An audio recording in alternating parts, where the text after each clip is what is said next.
اور اپنے دلوں میں ہر طرف جب بھی محرم آتا ہے، ہر مسلمان کے دل میں دوبارہ سے وہ جو ہماری دنیا کی مصروفیات، دنیا کی مادیت پرستی کی وجہ سے وہ جو جذبات میں اوس پڑ جاتی ہے، وہ جذبات میں کچھ ایسے ہمارے غبار آلود ہو جاتا ہے، وہ دوبارہ سے نتھر جاتا ہے چند آنسوؤں کی برکت سے، چند دل کے ہولوں کی برکت سے۔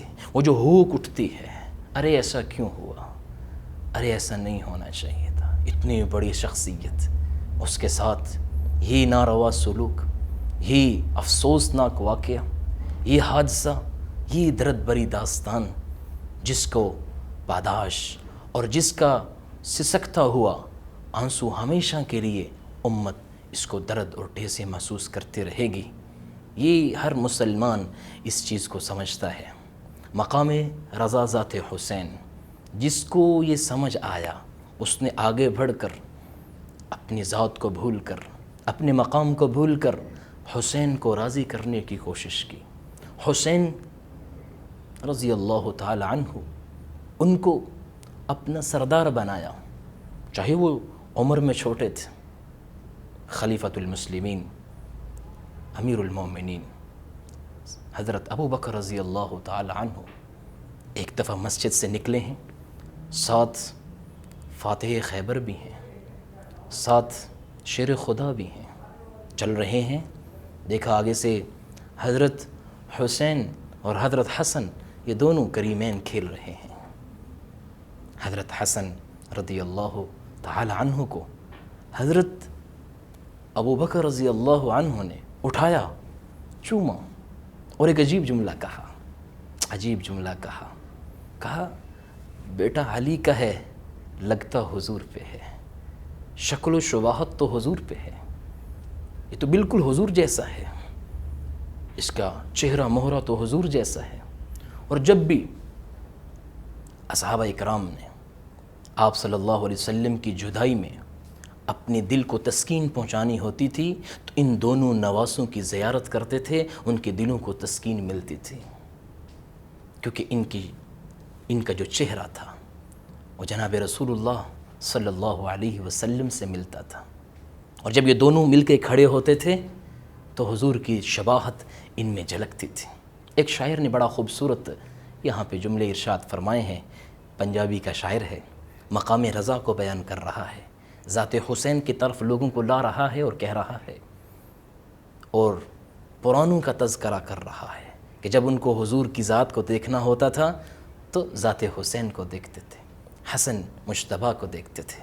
اور کیسے کہتا ہے جوڑی رل کے کھڑے جے زہرا دی، جوڑی یعنی حسن اور حسین، جوڑی رل کے کھڑے جے زہرا دی، تصویر نبی دی بن دی، جوڑی رل کے کھڑے جے زہرا دی، تصویر نبی دی بن دی، یہ ویکھو کنڈ لا کے جے نونا دی، یعنی ان کے جو نون ہے آخر میں، ویکھو کنڈ لا کے جے نونا دی، تنویر نبی دی بن دیے۔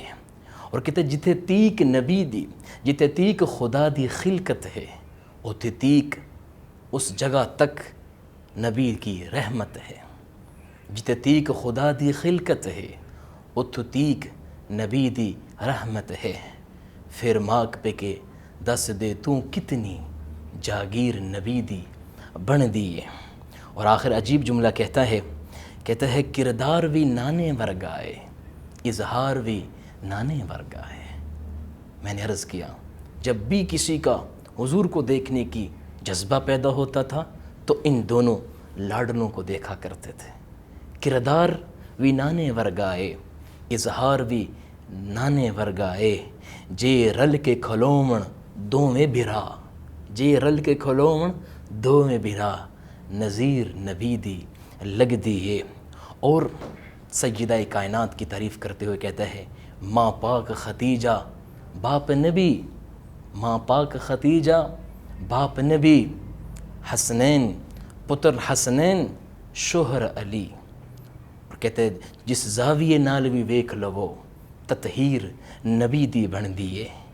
یہ بہت خوبصورت پیغام ہے۔ اور آخر میں کربلا کو بیان کرتے ہوئے کہتا ہے، طیبہ تو لے کر کربل تائیں، کربل تو لے کے شام تائیں، طیبہ تو لے کے کربل تائیں، کربل تو لے کے شام تائیں، اے سارا سفر زینب دا تشہیر نبی دی بنتی ہے۔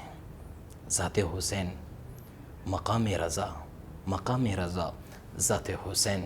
ہم اس پہ بات کر رہے تھے، میں نے عرض کیا کہ جن لوگوں کو یہ بات سمجھ آ گئی تھی، وہ اپنے مرتبوں کو بھول کر، وہ اپنے عہدوں کو بھول کر، وہ جھک کر ان کو سلام کرتے تھے، وہ ان کی ہر طرح سے رعایت کرتے تھے۔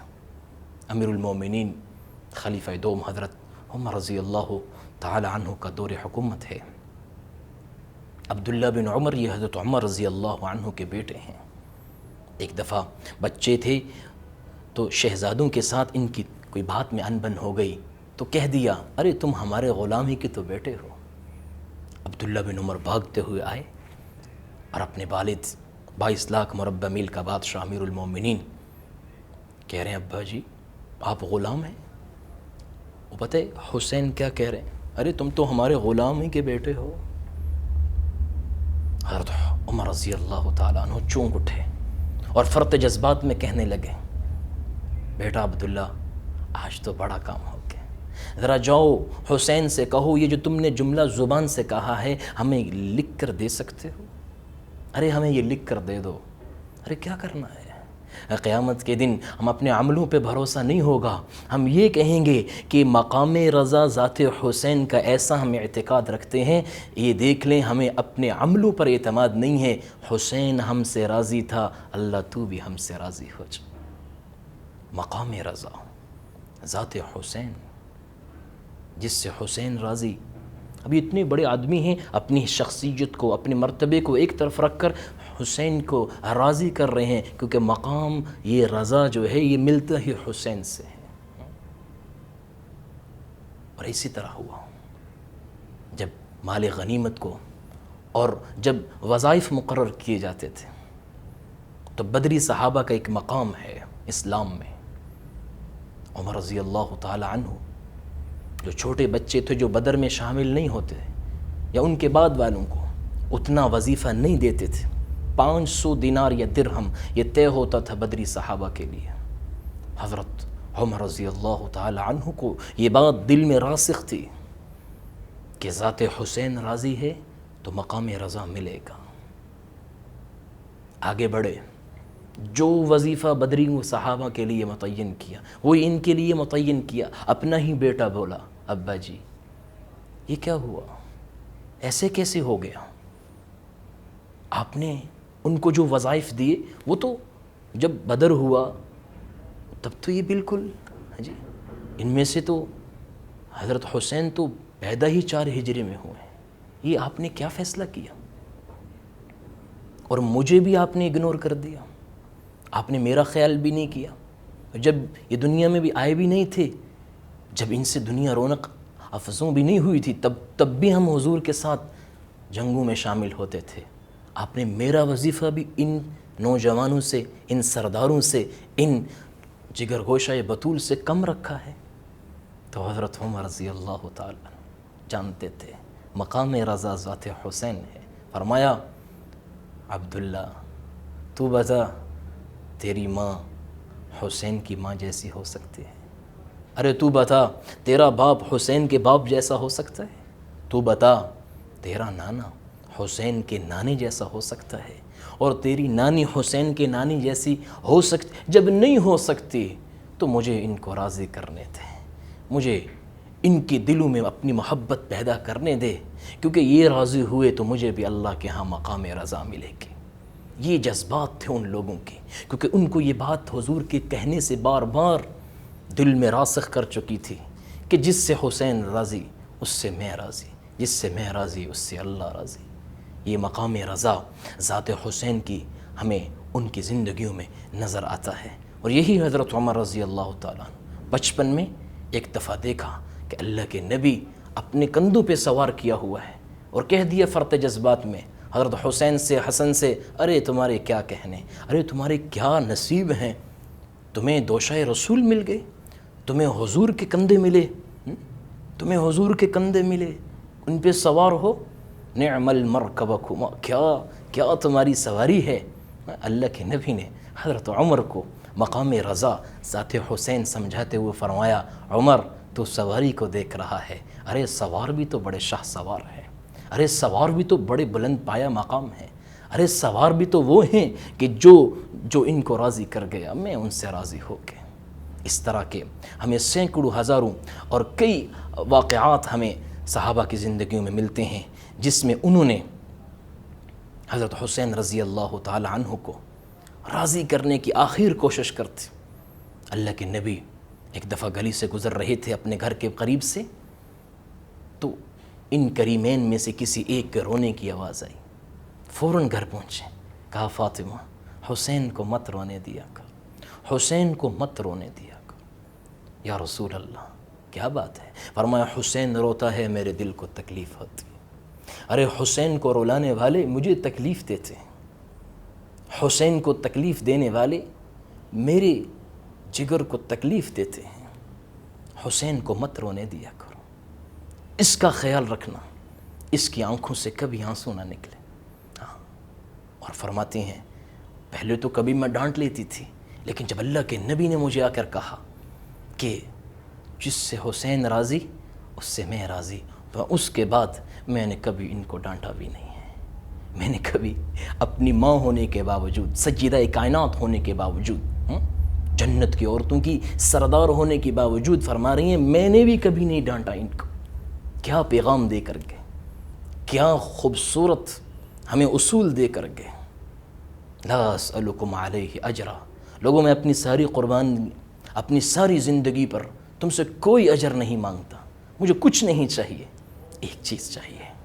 جو نبی بے نیاز مالک کی طرف سے بے نیاز نبی بن کر آئے، جس نے دنیا کی کبھی لالچ نہیں کی، اللہ سے بھی کبھی دنیا نہیں مانگی، ہے جی، وہ نبی مجھ سے اور آپ سے، امت سے ایک چیز کہ یا قوم لا اسألکم علیہ اجرا، نہیں اجر چاہیے۔ مجھے ستایا گیا میں خاموش ہوں، میری بیٹیوں کو دین کے نام پر ان کی طلاقیں ہوئیں میں خاموش رہا، میں نے کوئی مطالبہ نہیں کیا۔ مجھے طائف میں کئی میلوں تک دوڑا کے پتھر مارے گئے، میرا کوئی مطالبہ نہیں ہے۔ مجھے مکہ سے اس سطح پہ مجبور کیا گیا کہ مجھے شہر چھوڑنا پڑا، میں نے کوئی مطالبہ نہیں کیا۔ شیب ابی طالب میں مجھے 3 سال تک اور میرے خاندان کو پتے چبانے پڑے، بچے بھلکتے رہے بھوک سے، میں نے کوئی مطالبہ نہیں کیا، میں نے کوئی مطالبہ نہیں کیا۔ میرے ساتھ فقر و فاقہ میری اپنی اختیار کے ساتھ میرے ساتھ چلتا رہا، میں نے کوئی مطالبہ نہیں کیا۔ میری قوم ایک مطالبہ ہے، یا قوم لا اسألکم علیہ اجرا، اے میری قوم کوئی مطالبہ نہیں ہے، الا المودۃ فی القربہ، مجھے میرے رشتہ داروں کے بارے میں ٹھنڈک دینا، مجھے حسین کے بارے میں اس کی وضاحت کر رہا ہوں، مجھے حسین کے بارے میں خوش رکھنا، مجھے حسن کے بارے میں خوش رکھنا، علی المرتضیٰ کے بارے میں خوش رکھنا، میری اولاد کا خیال رکھنا، ارے میری وجہ سے رکھنا۔ تمہیں کیا لگیا یہ کون ہے؟ اور یہاں پہ الفاظ ہیں مودت کے، محبت بھی ایک جذبہ ہے، مودت بھی ایک جذبہ ہے۔ محبت کہتے ہیں جو جذبہ دل سے ابھرے، دل سے نکلے اور دل ہی میں سما جائے۔ مودت کہتے ہیں ایسا جذبہ جو دل سے نکلے پورے بدن پہ چھا جائے، عقل پہ چھا جائے، سوار ہو جائے، ہر چیز کو پیچھے کر کے مودت۔ مودت اللہ تعالیٰ نے میاں بیوی کا جہاں ذکر کیا قرآن میں، وہاں مودت کا ذکر فرمایا کہ ان کے ساتھ تمہیں کوئی بھی دنیاوی ضرورت کا کوئی رشتہ نہ ہو، میری وجہ سے مودت کرنا، مودت کرنا۔ گویا کہہ گئے دوسرے الفاظ میں مقام رضا چاہیے تو ذات حسین کو لازم پکڑنا۔ یہ بڑا عجیب سا ایک ہمارے پاس فلسفہ ہے، اور اس کے بغیر ہمارا چارہ کار نہیں۔ اور یہ وہ فلسفہ ہے، ہر نبی اللہ کی ایسی عبادت کر رہے ہیں، ایسی عبادت کر رہے ہیں کہ اللہ کو راضی کرنا چاہتے ہیں، لیکن چند جگہیں ہمیں بھی ایسی نظر آتی ہیں۔ نبی ایک طرف عبادت ہے اور ایک طرف حضرت حسین، اور یہ جو کریمین کی ذات ہے، یہ جو لال ہیں، یہ جو جوڑی ہے، یہ جو خوبصورت 2 پھول ہیں ننھے منھے ہیں، ان کی وجہ سے عبادت میں خلل آیا ہے۔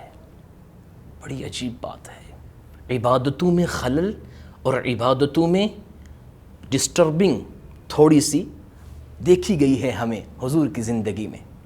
بڑا مشہور واقعہ ہے، خطبہ جمعہ ارشاد فرما رہے تھے، اور فقہاء اور علماء جانتے ہیں جمعے کا خطبہ واجب ہے، سننا بھی واجب ہے اور اس کو پڑھنا بھی واجب ہے۔ جمعے کی چند شرائط ہیں، ان میں سے ایک خطبہ ہے، خطبہ واجب ہے۔ اور فرمایا خطبے کے دوران اگر کوئی تمہارے سامنے بات بھی کر رہا ہو تم زبان سے اس کو خاموش نہیں کروا سکتے۔ فرمایا جس نے ایسا کیا اس نے بھی لغو کام کیا، اس نے بھی برا فعل کیا۔ اتنا سینسٹیو عبادت، اتنی سمجھداری والا معاملہ اور اتنا دیکھ بھال کر چلنے والا معاملہ، اب وہاں پہ خود کیا ہو رہا ہے؟ مسجد نبوی میں ایک دروازہ کھلتا ہے جسے باب علی کہتے ہیں، جو حضرت علی کے گھر کا دروازہ مسجد نبوی میں کھلتا ہے۔ حضور منبر پہ خطبہ ارشاد فرما رہے ہیں، جتنے بھی شاگرد اور تلامذہ تھے وہ نیچے بیٹھ کر بڑے انہماک سے سن رہے ہیں۔ اچانک خطبہ رک جاتا ہے، ارے یہ تو واجب خطبہ ہے، ارے یہ تو اس میں تو بات کرنے کی بھی اجازت نہیں ہے، ارے یہاں پہ تو کوئی لغو کام نہیں ہو سکتا۔ اٹھتے ہیں، نیچے اترتے ہیں اور جا کر دو ننھے بچوں کو اٹھا کر منبر پر لا کے اور کہتے ہیں اللہ نے سچ فرمایا تھا، اولاد یہ آزمائش ہے، مجھے ان کا گرنا پسند نہ آیا، مجھے ان کا گرنا دیکھا نہ گیا، میں خطبہ چھوڑ کر گیا اور ان کو اٹھا کر لایا، کیونکہ مقام رضا ذات حسین ہے۔ ہم ملتے ہیں ایک بریک کے بعد، ہمارے ساتھ رہیے گا۔ انسان کو بیدار تو ہو لینے دو، ہر قوم پکارے گی ہمارے ہیں حسین۔ انسان کو بیدار تو ہو لینے دو، ہر قوم پکارے گی ہمارے ہیں حسین۔ ناظرین محترم، بریک پہ جانے سے پہلے ہم بات کر رہے تھے کہ واجب عبادتوں میں مقام رضا کا حاصل کرنے کے لیے ذات حسین کو کیسے راضی کیا گیا۔ عبادتوں میں، فرض عبادتوں میں مقام رضا کو حاصل کرنے کے لیے ذات حسین کی رضا کا کیسے خیال کیا گیا۔ بڑا مشہور واقعہ ہے، ایک صحابی کہتے ہیں اللہ کے نبی نماز پڑھا رہے تھے، آپ سجدہ، جب بھی آپ نماز پڑھاتے تھے فرض نماز، تو جو ماقبل جب بھی آپ نماز پڑھاتے تھے تو مقتدیوں کا خیال آپ رکھتے تھے، اور فرمایا میرا دل کرتا ہے لمبی نماز پڑھاؤں، لیکن کچھ ضرورت مند بھی پیچھے ہوتے ہیں جنہوں نے کسی کام پہ نکلنا ہوتا ہے، کچھ بوڑھے ہوتے ہیں، بچے ہوتے ہیں، اور میں لمبی نماز کا ارادہ کرتا ہوں، کسی بچے کے رونے کی آواز آتی ہے، میں اس لیے مختصر کرتا ہوں کہیں اس کے ماں کے دل کو تکلیف نہ ہو اور بچہ روتا رہے۔ ایسی ہی ایک نماز ہو رہی تھی جس میں ساری رعایتیں رکھی جا رہی تھیں، جس میں امام کی اور مقتدیوں کا ہر طرح کے لحاظ رکھتے ہوئے ایک ہلکی نماز پڑھائی جا رہی تھی۔ اتنے میں وہ آئے جو کربلا کے شاہ سوار بنیں گے، وہ آئے جو جنت کے نوجوانوں کے سردار بنیں گے، وہ آئے جو جگر گوشہ بطول ہیں، وہ آئے کہ جن کو اللہ کے نبی یوں سونگا کرتے تھے جیسے کسی پھول کو سونگتے ہیں۔ فرمایا یہ میرے جنت کے پھول ہیں۔ وہ آئے اور مسجد میں آتے ساتھ حضور سجدے میں اپنا سر اللہ کے سامنے رکھے ہوئے ہیں، اور ہلکی نماز کی وہی ترتیب چل رہی ہے جو عام نمازوں میں چلتی ہے۔ اتنے میں سیدنا حسین سوار ہو جاتے ہیں پشت رسول صلی اللہ علیہ وسلم پر، اور صحابہ کہتے ہیں ہم سجدے میں ہیں، ترتیب کے خلاف ہو رہا ہے، معمول سے ہٹ کر اتنا لمبا سجدہ۔ ایک صحابی کہتے ہیں میں یہ سمجھا یا تو کو وحی اتر رہی ہے، اور وحی کے دوران یوں ہی ہوتا تھا، کیفیات بدل جاتی تھیں، اور یا پھر اللہ کا حکم آ چکا ہے اور حضور اس دنیا سے پردہ فرمانے کی اس ترتیب میں، اس نزا کے عالم میں ہے شاید۔ اب یہ دو کشمکش چل رہی ہیں۔ اتنے میں ایک صحابی کہتے ہیں میں نے ہمت کی اور میں نے کہا ذرا دیکھو تو صحیح، آج یہ خلاف عادت واجب اور فرض نمازوں میں ایک ترتیب سے ہٹا کیوں گیا ہے؟ اس صحابی نے جب نظر اٹھائی تو اسے نظر آیا کہ مقام رضا کو حاصل کیا جا رہا ہے ذات حسین کو راضی کر کے، اور وہ یوں ہوا۔ حضرت حسین آپ صلی اللہ علیہ وسلم کی پشت مبارک پر سوار تھے، اور اللہ کے نبی اس وجہ سے نہیں اٹھ رہے تھے کہ کہیں حسین گر نہ جائے، حسین کو گرنے سے بچانا۔ بچپن سے یہ امت کو سبق دیا، امت حسین کو اس کا خیال رکھنا، الا المودۃ فی القربہ، اس کا خیال رکھنا، امت ان کا خیال رکھنا۔ واجب نمازوں میں ہو، فرض نمازوں میں، عبادتوں میں ایسے ایسے ہمیں پیچ و خم دیکھنے پڑے جو عام تاریخ اس کی ان کے علاوہ مثال دینے سے قاصر ہے۔ سنن ترمذی کی حدیث ہے، اللہ کے نبی نے فرمایا میں ان دونوں سے محبت کرتا ہوں، ان کے والد سے بھی محبت کرتا ہوں، ان کی والدہ سے بھی میری محبت ہے۔ مقام رضا ذات حسین امت کو سمجھایا جا رہا ہے، امت کو سمجھایا جا رہا ہے۔ اور فرمایا جن کی ان سے صلح ہے میری بھی ان سے صلح ہے، ان کی جن سے جنگ ہے میری بھی ان سے جنگ ہے۔ امت کو واضح فرق بتا دیا کہ بعد میں کسی نئی سوچ کی، نئی فکر کی اور نئی تحقیق کی ضرورت نہیں ہے، یہ سرچ ہو چکی ہے، اس پہ دوبارہ ریسرچ کرنے کی ضرورت نہیں ہے، اس پہ نئے عقائد گھڑنے کی ضرورت نہیں ہے، اس میں امت کو گمراہ کرنے کی دوبارہ سے ضرورت نہیں ہے۔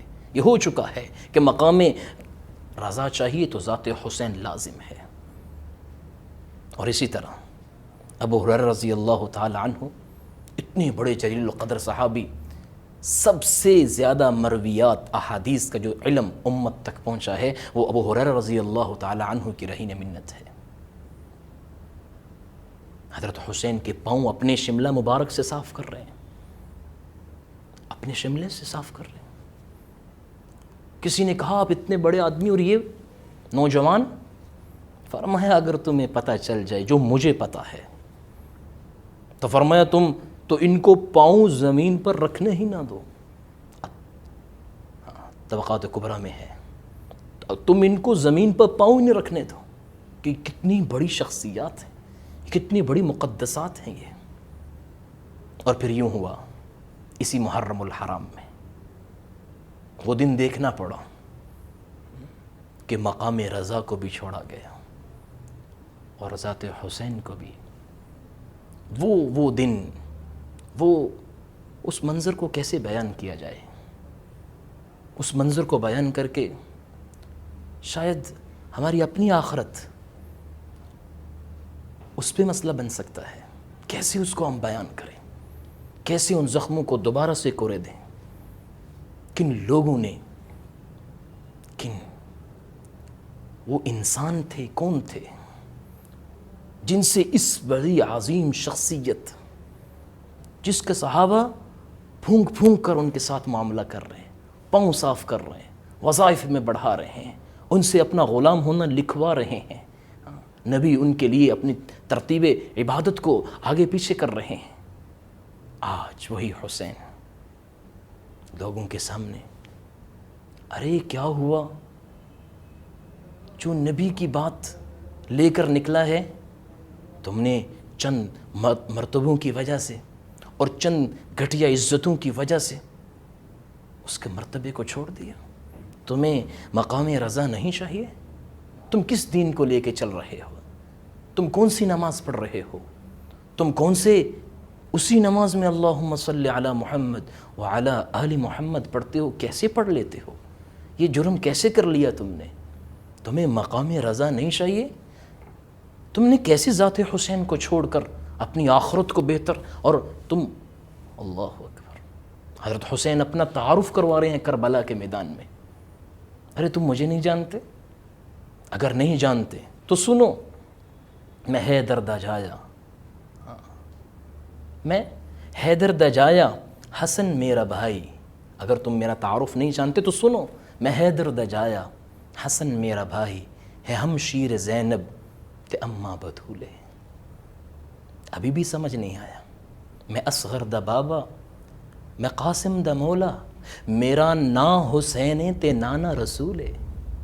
یعنی کس کے ساتھ تم جھگڑا کرنا چاہتے ہو؟ یہ کوئی سیاسی پلیٹ فارم ہے؟ یہ کوئی عام آدمی تھا؟ یہ کوئی دو شہزادوں کی جنگ تھی؟ یہ کیا نعوذ باللہ اقتدار کی جنگ تھی؟ ارے یہ تو اقدار کی جنگ تھی، یہ تو اقدار کی جنگ تھی۔ یہ کوئی دو شہزادوں کا مسئلہ نہیں تھا، یہ نظریات تھے، یہ مستعار تھا، ایک طرف ظلمت تھی، ایک طرف نور تھا۔ یہ قیامت تک کے لیے استعارہ بننا تھا، ایک طرف محبتیں تھیں، دوسری طرف نفرتیں تھیں۔ یہ قیامت تک کے لیے ایک سوچ ڈیولپ ہونی تھی۔ اللہ کے ہاں ایک یوں ہی نظام تھا کہ جب بھی کسی نے حیا کو سوچنا ہے حسین ذہن میں آئے گا، جب بھی کسی نے بے حیائی کو سوچنا ہے حسین کے مد مقابل جو یزید اور اس کی فوج سامنے آئے گی، جب بھی کسی نے انسانیت کو سوچنا ہے، احساس کو سوچنا ہے، شرافت کو سوچنا ہے، امانت داری کو سوچنا ہے، جب بھی کسی نے بڑے پن کو سوچنا ہے، کیونکہ بڑے یہ کہہ گئے بہت بڑا حسین ہے، جب بھی کسی نے سوچنا ہے تو یہ مستعار مانگنا پڑے گا، یہیں سے خراج مانگنا پڑے گا۔ جب بھی کسی نے کسی کے ساتھ سخاوت کا معاملہ کرنا پڑا تو یہیں سے خراج ملے گا، یہیں سے ہمیں رستہ ملے گا۔ تو حضرت حسین اپنا تعارف کروا رہے ہیں، اگر نہیں جانتے تو کیوں اپنی آخرت خراب کر رہے ہیں؟ آخر میں بھی اتنا کچھ ہونے کے باوجود ان کی خیر خواہی ہے، او میں حیدر دا جایا، حسن میرا بھائی ہے، ہمشیر زینب تے اماں بطولے، میں قاسم دا بابا، میں اصغر دا بابا، میں قاسم دا مولا، میرا نا حسینے تے نانا رسولے۔ اور عجیب جملہ کہا، اے باطل دا پلہ پھڑن میں نہیں آیا۔ تم 30,000 کی فوج لاؤ، 21,000 کی فوج لاؤ، کتنی فوجیں لائے، روایتیں مختلف ہیں، پر اے باطل دا پلہ پھڑن میں نہیں آیا، میرے نال بچڑے اور لڑن میں نہیں آیا۔ یہاں کوئی لڑائی نہیں ہے، تم میرے لیول کے نہیں ہو، مد مقابل